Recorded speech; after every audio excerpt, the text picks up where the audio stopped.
David Smith died of a cardiac event from a heart arrhythmia, but could officers and EMTs have done more to save him? I reviewed nearly 100 pages of police reports from his arrest, and that answer still is unclear. Initially, only Peoria police officers were being investigated by Illinois State Police after this video surfaced. Step away from our seat here, you're going to be a part.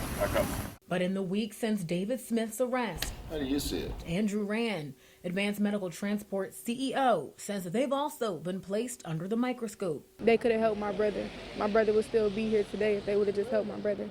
Keandra Fluker, Smith's sister, and his mother, Vernice, say they're frustrated with the lack of communication from police about what happened October 28th. Justice for David. I just want to know what exactly happened to my son.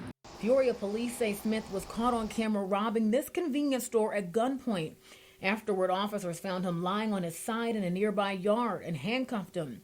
But some members of the community expressed outrage when this video went viral of officers appearing to drag an unconscious Smith. I just want to go in the house. But police claim Smith was actually refusing to stand up. There is no reason why an unconscious man should have been dragged. There's pictures, there's videos.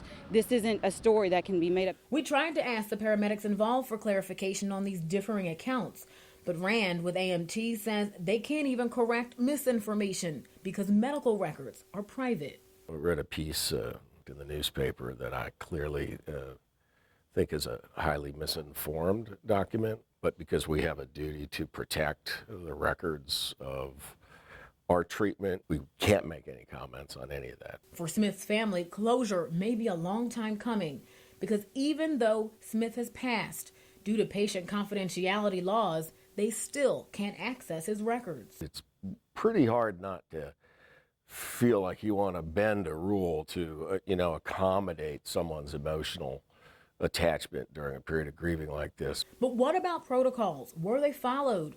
We turn to Jeff Hall, a local attorney unaffiliated with this case. Be curious to see what happened. What did the body cams look like? Police reports state when paramedics asked Smith if he wanted to go to a hospital, he didn't answer.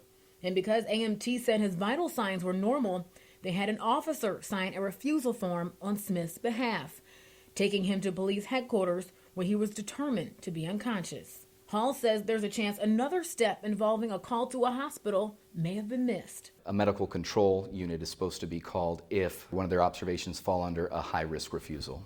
Officers recorded Smith breathing heavily, mumbling, and going in and out of consciousness. A toxicology report also lists his blood alcohol level to be 0.22.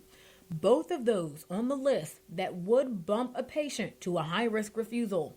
AMT disputes that Smith was a high risk based on the vitals taken after his arrest. A person in custody died, and that's a red flag. So we have to peel back the layers. We may get more answers when that body camera footage is released, but the Peoria Police Records Department says that won't be until after this investigation is over.